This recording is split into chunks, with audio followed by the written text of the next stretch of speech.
I say, what ho, chaps and chap, it's Game Chap and Bertie here. Yes. Yes, indeed, fellows, and I dare say with the recent announcement and release of MEWTWO for Super Smash Bros. On Wii U and 3DS, we are now discussing here the new fighters, tier placing and matchups. That's right, we are talking here at the pro level of gameplay, how he stacks up against the other fighters on the roster. We most certainly are, yes indeed. A lot of people awfully excited about MEWTWO, and a lot of hype about his appearance now in Smash Bros. That's right. But how is he standing up? How's he performing out there in the field with the rest of the characters out there? That's right. Now, of course, we have to firstly bear in mind we are talking very early days here at the moment. There's nothing final yet, and of course, there is actually no officially recognised tier list for Smash Bros. As yet. So, of course, we are still talking very much in the early phases of the game, particularly with regard to MEWTWO. But we can say that already a, shall we say, preliminary placing for MEWTWO has emerged on the Super Smash Bros. Tier list, according to what the community thinks. That most certainly has, yes indeed. According to what they think, as you said, early days yet, but nevertheless they've given him a placing out of, what, 49 odd fighters there? 49 fighters. Indeed, and they have put him in at number 10. Number 10? Well, number 10, it's very, very high now. I don't know what chaps and chapettes out there think about this. Well... but we certainly we both played him, haven't we? And we gave him a try there. Yes. But number 10 is very, well, shall we say, well, controversial, I think. Controversial, I think, yes. Perhaps a little tad too much. So we have here this fighter, MEWTWO. Now, if you ask me, MEWTWO, his appearance in this particular version of Smash Bros. Is actually quite a strong one. I do believe he is much better than his old Melee version. However, something tells me he's not quite top-tier material, at least not just yet. This may be an example of what we're seeing. It could be some early hype from the fans here, perhaps saying, oh, it's MEWTWO, this is absolutely great, he's number 10, but of course, he may not necessarily be number 10 on the tier list. So just to put that into context and perspective there, he's just below Zero Suit Samus, a powerful character in the game, and just above Mario on the tier list.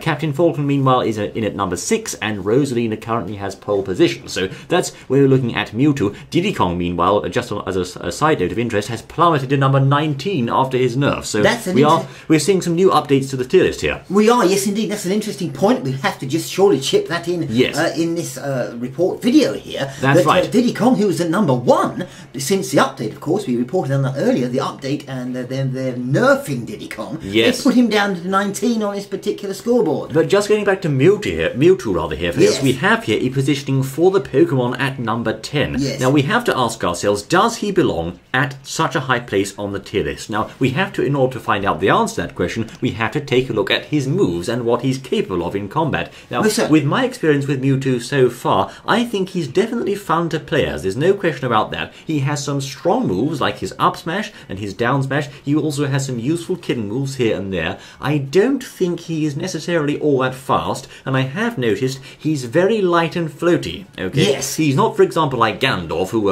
hits like a sack of hammers and falls like one too. He's actually, his attacks are quite powerful. I mean, they've got some definite punch behind them, but he's, shall we say, he's quite easy to knock away, and he has this overall light and floaty feel about him, which is not necessarily a good thing. Well, he has a lighty, floaty sort of feel, as you say, about him, yes, indeed. I mean, the actual character itself and the way it's been implemented within the game, I think, having played it, is rather good. They've done a good job of him. Certainly. His moves are solid, sound, and workable. There's no question about that. But how they stand up against other characters and actually, you know, putting him in at number 10 is another thing. Now, I agree with you, rather floaty. He's on the slower side. He's not a faster character. That's a good point. And of course, Diddy and some of the ones up there at the top at the moment, just having a quick look at the tier here, as we see, we've got some gameplay of him at the moment, I believe, going. Yes. But just at the top there, we've got people like Rosalina, Sheik, of course, who is very quick, Yoshi, who's quite fast, and Pikachu is also rather quick. That's right. Of course, we've got a slow fighter there in the form of Lucario, currently in at number 7. However, he does, of course, have that powerful aura effect, which is very useful. Now, of interest here is, in fact, since we're talking floaty and light characters, of course, who other than Auntie Rosalina, as she is known, is in fact a very floaty character. Now, of course, MEWTWO is also floaty, so I don't know, perhaps this overall floaty quality is not necessarily all that bad. It might not be, no, he has that, we said that, of course, because he definitely has that attribute, but of course, it's not necessarily a negative thing. Right. Maybe they're more difficult to hit, I don't know. But Okay. he's on the slower side, but I just think, just moving on to his B move there. Yes, his B moves. Yes, indeed. The Shadow Ball, a charge up and release situation here, releases a large bluish sort of ball of energy there. It does.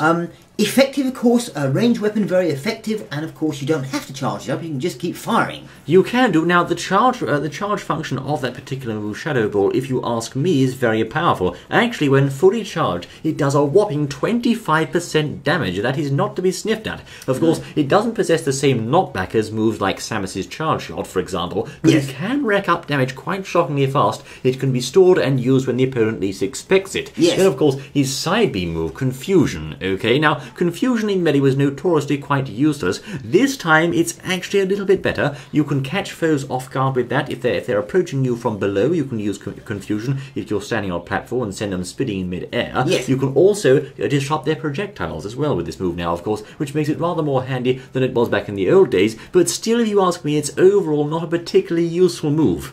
No, indeed, no, it has its usefulness, as you say, as does also, of course, the Ball of Energy. I think that's quite a good one myself. The Shadow Ball is good. The Shadow Ball is a good strategic weapon that can be used both long range and shorter as well. It can. And as you say, a massive, massive whack there if you get the full charge and hit them right in the head. 25% indeed, very powerful. But of course, Confusion not quite so good, although better than it was, definitely for sure. And then, of course, we have Disable here. Now, that makes the opponent dizzy for a split second, a very brief moment, if eye contact is made when you're using the move. Of course, using this move is always a bit of a risk because it does leave you briefly open. If you do hit the opponent, however, you get about under a second or so to get a quick smash attack there, basically, and take advantage of the opening you've created. Now, as I say there, you have to be very fast once you've launched Disable to take advantage of it, because it's only very, very brief and they come back to their senses straight away. Yes, indeed, that's right. So there's one there. Once again, the rather strategic move. But you have to be careful with it. You do. I'm leaning towards quite situational there, once again, a bit like Confusion. Not necessarily all that reliable. I mean, for example, other characters have much more reliable go-to moves on the down B. For example, as Captain Falcon, I use Falcon Kick, or in Gandalf, the Gan Kick, as it's known quite often, both quite useful. But Disable, as I say, very much a situational move there. Well, yes, indeed. Now, of course, looking then at the up B move, this is the teleport. That's right. Of course, we have other teleporters such as Palutena and Zelda, I believe. That's right. And of course, now the teleport, I think, is a good move, and it's well implemented with Mewtwo. I think it's perhaps a little more easier to effect than a couple of the other characters. Easier to use. Anyway. Easier to use, I think, yes. Right. And it is an effective move to play with the player, or the other player's head. Okay, yes, indeed. You can indeed use the teleport for mind games. Of course, Palutena, Zelda, Sheik, and other characters can also do that. Of course, in the case of Sheik and Zelda, though, the teleport actually causes damage, whereas Palutena's and Mewtwo's teleports don't cause damage, okay? So if you use those, you have to be aware of the fact that the opponent could take advantage of the opening you've given them, because, of course, you have a cooldown time with no damage caused there. However, as Bertie has said just now, it can be used to mind game the opponent because they don't necessarily know where you're going to land. Most certainly not, no. So just looking at those there and seeing what sort of weapons he's got in his bag, we've got ranged weapons with the Shadow Ball, we've got the Confusion, a handy little thing, we've got the Disable and the Teleport. The special moves, yes. The special moves. So he's got quite a lot there to use. And of course, let's have a quick look, or a quick think, or perhaps talk there, about his smash moves. His smash attacks, yes, of course, they are quite handy. I think his perhaps one of his most useful smash moves there is the up smash, quite useful for charging in and busting it out, as it were, and sending them flying off into the stratosphere. His side smash is okay, pretty good knockback on that, not spectacular, but it's quite workable, it's handy. I think perhaps Gandalf has a far superior one as to other heavy hitters, but Mewtwo's one is not bad. His down smash is also quite satisfyingly powerful, I think. Most certainly, and he's also got his other sort of standard moves there. I believe it's on down A, I think. Down A, where he sort of spins with his tail. Now, I found that to be quite effective. It doesn't do an awful lot of damage, but he's got a jolly good range on it, so you can hit people quite a way away with that spin sort of attack with his tail there. Yes, you can do. He has fairly good tilts and indeed good range on those tilts, as Bertie has said. Now, of course, we have to also take a look here, as part of his tier list evaluation, at the matchups he has against the other characters in the game. I mean, just how does he do? Well, apparently there's been some voting going on, and unsurprisingly, people seem to think his best matchup is against Donkey Kong, the poor chap. He never catches a break, does he? He doesn't. Well, Donkey Kong, yes, not exactly the highest on the tier list. No, more like the lowest, actually. Well, I think it's very, very low indeed. Yes, indeed. So that's an interesting one to choose. Interestingly, it seems that people believe Mewtwo has an advantage against powerful characters like Lucina, Diddy Kong, Marth, and others, and even Lucario, it seems here. Now, again, this may just be an example of people getting a bit overexcited about Mewtwo. I'm not entirely sure, and time will tell us for sure. Of course, we have here on the unfavourable side of things things, that is to say where the other fighter has an advantage, the consensus so far seems to be that Sheik is his least favourable matchup, followed by Captain Falcon, Rosalina and other such heavy hitters, and in there also is Fox, surprisingly. Interesting, yes. I'm just looking at that now, just and thinking about it. We've got in there Sheik, as you say, Captain Falcon.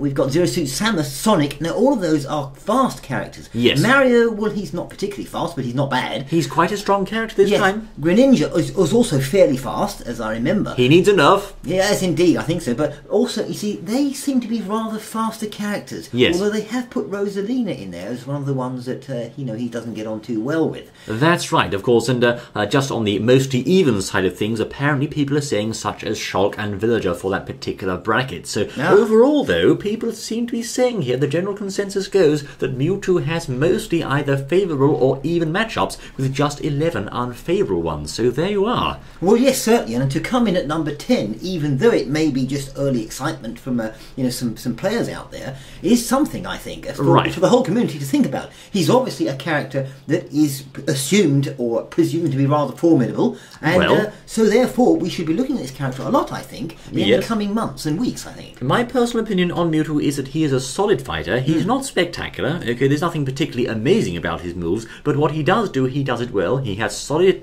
hitting and killing power. He's perhaps a bit on the light and floaty side, but a good fighter may be able to use that to their advantage, and certainly he is not to be underestimated. Again, he's not particularly outstanding, he doesn't particularly shine and sparkle in any given area, but he is very good at what he does, and he's a solid pick on any day of the week, if you ask me. Most certainly, I think so, yes. So what do you chaps and chapettes, I believe, out there think about this? I mean, obviously, you may or may not have played him yet. I don't know how the DLC thing's going in different countries, etc. But what do you think about him? Yes, indeed. If you had to ask me where do you think Mewtwo would go on the tier list, my guess would be I think he's mid to high tier, okay? I would put him in about number 20-ish, I suppose. Well, I think I'm inclined to agree, actually. I think number 10 is a little bit too... That's a bit too high, yes. I think it's a little bit too high. I could be wrong, but I think sort of mid-range 20...